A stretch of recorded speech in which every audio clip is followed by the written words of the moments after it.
Well, it's Halloween. And who needs fictional stories of blood-sucking zombies when you have the government to talk about? I'm Grannyopteryx. I'm on YouTube, Rumble, BitChute and Minds.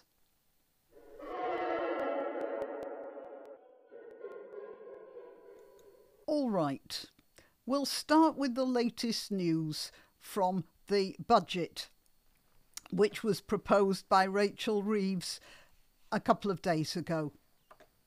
What she has done is increased inheritance tax to various people. And one of the most important targets turns out to be family farms. And then we have this: a woman made homeless living in a single room in a hotel. Why are these two examples connected? Well, they're all connected by the way the government is destroying small businesses in favour of great concerns, huge conglomerates. For instance, there are big companies that are building blocks of flats which are intended to house homeless people. They don't have inheritance tax to worry about. And furthermore, they don't have problems with tenants. They're big enough to bring the law in to deal with any problem tenants they might have. They're big enough to actually have quiet words with various bodies of government to deal with any sort of minor difficulties they may have in the matter of local renting laws or that sort of thing. What happened to this woman here is that she was renting a... here, let's get to this. She was renting, and until August she lived in a privately rented maisonette. It was full of her own furniture, personal items, and her cat. But the landlady sold up, forcing Susan to leave. All of my furniture had to go into storage, and I'm a bit of a painter. I've some large paintings that I've done. My furniture is all hand finished by me, and I lost all that. Can you imagine the tragedy of it? And she's living on state pension and disability benefits.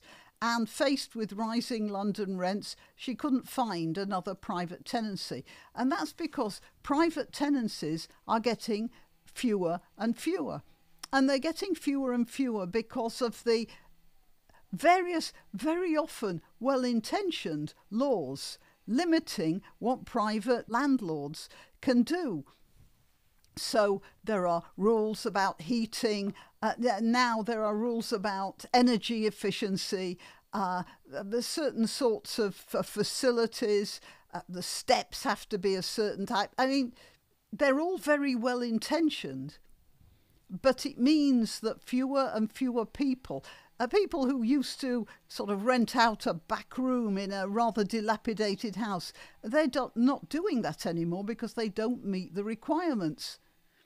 And so what's happening is that these big accommodation conglomerates, these huge multinational companies that buy up swathes of land and throw up blocks of flats, they are benefiting, whereas small local private, little old ladies who have a room to rent somewhere, they can't do that anymore. So the rental stock is shrinking. Now, I'm not blaming the Labour government for that. This is to do with legislation since the Second World War when, oh goodness me, there's mildew in this place. It's very bad for these people, so we've got to make that illegal, which of course is great. And then there's, it doesn't have double glazing, so we can't let them rent that. And it's not energy efficient because the boiler doesn't meet the latest requirements. So, and bit by bit, there are more and more restrictions. Now, these big conglomerates, they may put up something that at the moment conforms to laws, and they can stop further restrictive laws from happening simply by weight of their own influence, by the fact that they're such big companies. So that's happening here. And the same thing is happening with farms. Small family farms are not the most efficient way of farming. The most efficient way, of course, is to have an enormous farm with huge fields with nothing in between them, and these gigantic combine harvesters that can do a whole lot of stuff all in once and run by one person, and it is just gigantic. And small family farms will depend on smaller tractors, smaller equipment, smaller fields. But they are what give, well, it's not only the fact that the English countryside is interesting and beautiful to look at, but it means there's more diversity. Yeah, that word diversity. There's more diversity in the way that farming is done. So it means that the country is more insulated against just think what happened with the Dust Bowl in America when these huge farms bought up everything, and now there are these enormous fields of single grain. And then they push this on the American public. And a lot of Americans really don't eat that healthily because they don't have the variety. And goodness me, we have less variety here than in Italy, for instance. But even so, there is some variety. And the present government has put inheritance tax on small farms now. So when this guy shuffles off his mortal coil, his children will end up having to pay a huge amount in taxes. Well, what are they going to do? You know, for all the stress and strain of being a farmer, why should they pay taxes for the privilege? They'll sell up to a land developer or a property developer or a farming conglomerate. That's what's going to happen. And this is a horror story. This is a story of death. But you see, the Labour Party don't want small family farms because these people are independent. I keep talking about the British soul being a group of independent people, and the Labour, any sort of socialist government just doesn't want this. We will remember that it was the Labour government that stopped hunting, which is one of the big, or tried to stop hunting, which was one of the big social get-togethers of countryside economy. And now they're going for the small farms. You know, the teeth are bared. They're going for the small farms. James Grindle is a farmer from South Leicestershire. He has a small mixed farm where they grow wheat, barley and beans, and he also has cattle and lambs. You see what I mean about diversity here? When my parents pass away, we will just not have the funds to keep hold of the land we inherit and farm.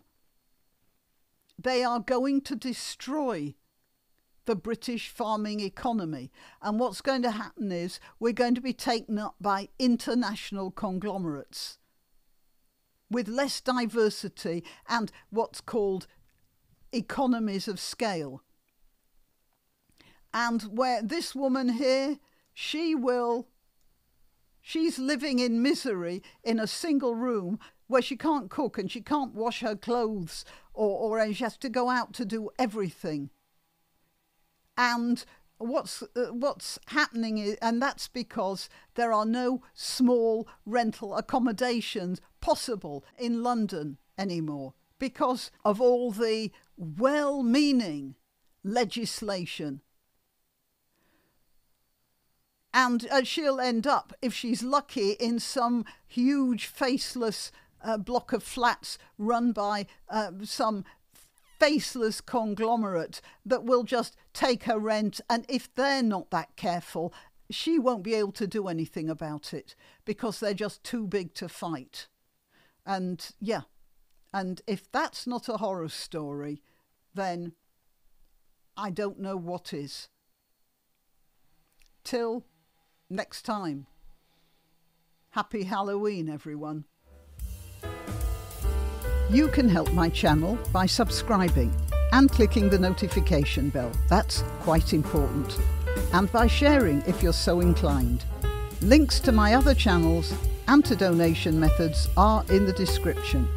But the best way you can help is simply by clicking like and notify. Thank you.